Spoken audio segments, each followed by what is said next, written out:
Chapter 13, The Niven Chief Hunter. Andoni, San Diego.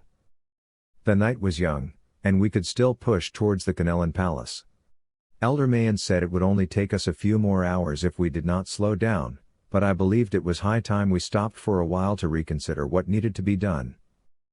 I looked around and realized that the place would be difficult for us to settle in. It was a little busy to my liking, and although we were invisible and no one could see us, 36 Nivens huddled together could easily pose a distraction in the streets.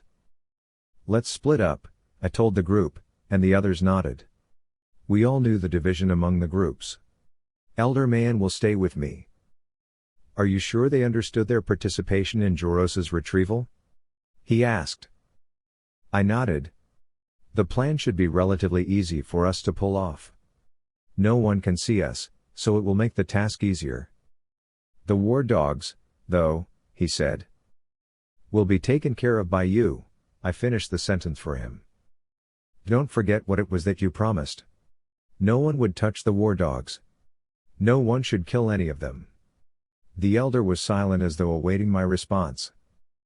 "I understand. You have my word," I said.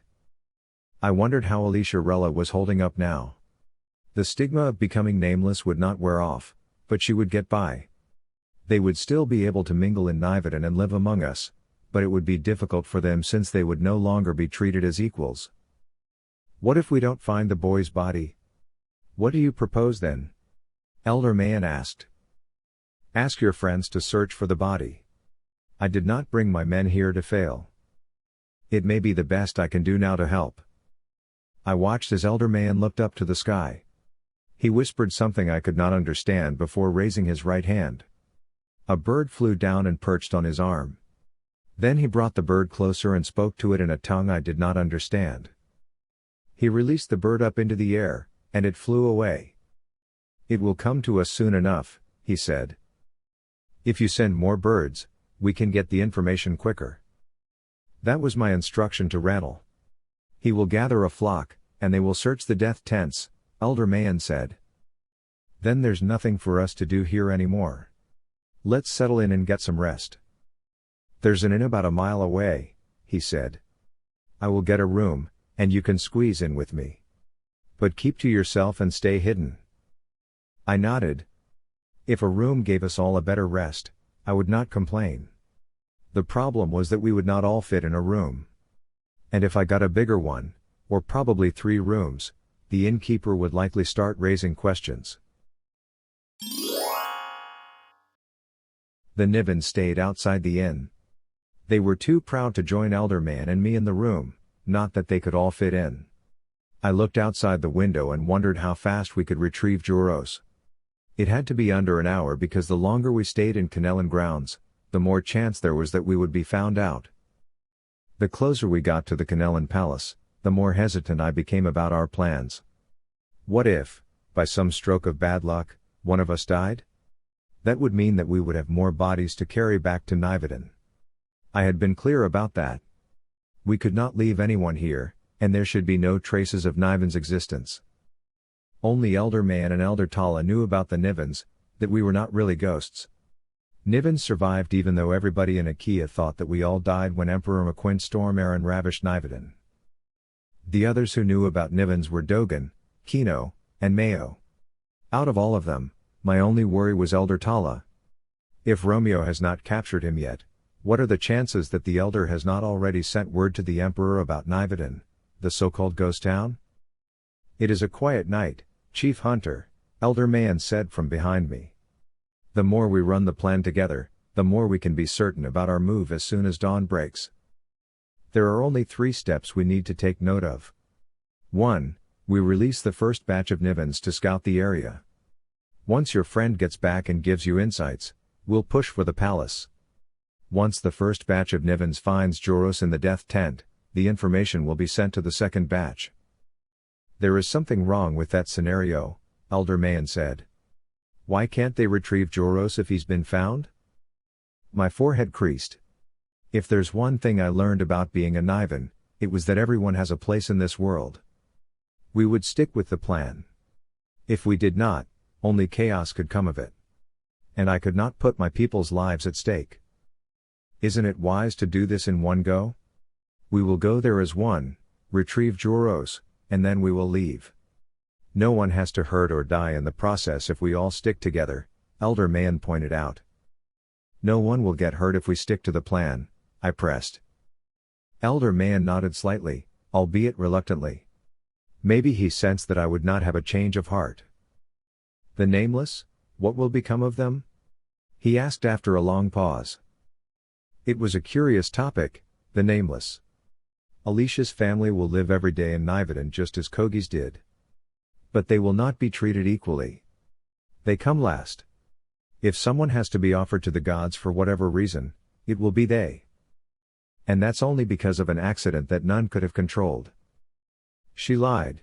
By not divulging Joros's death, she lied by omission. It is betrayal, I said, frustration coating my voice. Do you know what it's like to lose more than half of your people because of betrayal? The Emperor ravished us, and in that sense, he betrayed our trust. It doesn't do well to any man. It opened our eyes to the horrible thing that could result from betrayal. Nothing is as simple as it seems. Elder Mayan fell as silent as the night sky. Maybe it was time to rest. Go to sleep, Elder. I will need your energy in the morning. The war dogs are many, and it is important you have completely rested so we can rely on your power. That may be true, he said. He looked worried, but it was only natural to feel that way before a dangerous mission, so I decided not to continue the discussion. May the moons shelter us tonight and grant us a peaceful flight tomorrow. I hope so, Chief Hunter, he said. I do hope so. I fell asleep as soon as my body hit the bed. When I woke up, Elder Mayan's silhouette was framed by the window. There was a bird perched on the windowsill, and the elder looked as though he was speaking to it. I sat upright. What is it? The death tent that is closest to the palace. That's where Joros's body lay.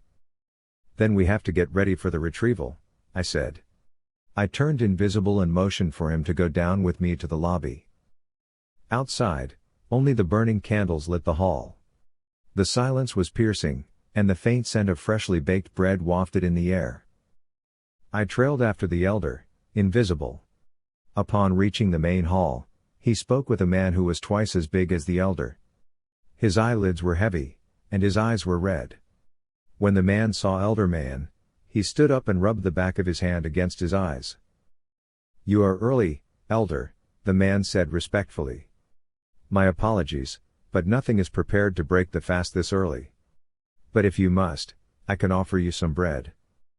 Elder Mayan shook his head. There's no need for that. I have to go now, he said. He put the pouch of coins on top of the counter and let the man count the coins. Always as generous as ever, Elder. My keep will always welcome you, he said. Elder Mayan bowed slightly. May the moons bring grace upon you, he said. Outside, I could sense the presence of the Nivens. This early, I expected them to be awake.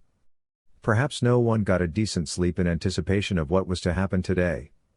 When Elder Mayan and I were covered by the darkness, I saw the gooey figures of Nivens surrounding us.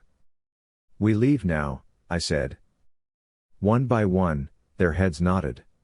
A group turned its back on me, and I knew that they would be ready for the task. There's no turning back now. I offered a hand to Elder Mayan. Elder, I said. It is time to make you one with us. Elder Mayan took my hand, and in an instant, he blended with the surroundings as though darkness had swallowed him. Then we climbed the only horse that was supposed to bring back home the corpse of one Nivan.